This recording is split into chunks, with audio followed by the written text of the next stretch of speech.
Très pratique pour éviter la file en scannant nos achats nous-mêmes, ces caisses automatiques seront bientôt taxées aux grandes surfaces. C'est ce qu'a approuvé le conseil communal de Molenbeek. On aimerait s'attaquer au fait qu'on diminue l'emploi local et l'emploi délocalisable.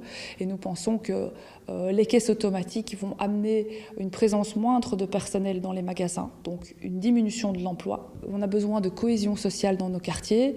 On a beaucoup de notre population qui vit en fait le supermarché ou l'autre commerce qui serait amené à avoir ce type de dispositif comme un lieu de socialisation. Elles sont au moins 14 réparties dans 2 magasins de la commune.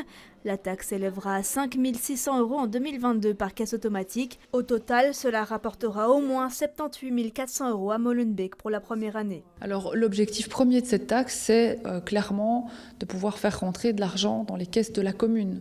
Notre commune, elle connaît des difficultés financières énormes. On a une pauvreté croissante.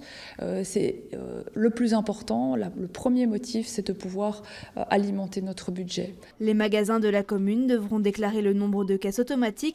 Cette nouvelle taxe vise essentiellement les enseignes de supermarchés. Dans ce Deleuze, on déplore qu'il n'ait pas eu de concertation. La démarche nous choque un petit peu et au-delà de ça, effectivement, elle avance le fait qu'il y a un impact sur les emplois chez nous, ce qui n'est absolument pas le cas, et le fait qu'il y ait un impact aussi sur l'échange, la cohésion sociale et les échanges entre nos collaborateurs et les clients, ce qui n'est pas le cas non plus parce qu'on a toujours des caisses traditionnelles, donc ceux qui ont effectivement envie de discuter avec leur caissier, etc., ou leur caissière, peuvent continuer à le faire. Dans la mesure où on garde exactement le même nombre de personnel, ça ne change rien parce que c'est une taxe qui vient s'ajouter et dans un contexte où on fait déjà face justement à l'indexation des salaires de tous nos collaborateurs et à l'inflation, c'est quand même une situation un peu compliquée et un timing assez mauvais. L'enseigne va exiger d'avoir un échange avec la commune. Cette mesure entre en vigueur pour l'année 2022 et pourrait donner des idées à d'autres au détriment de certains.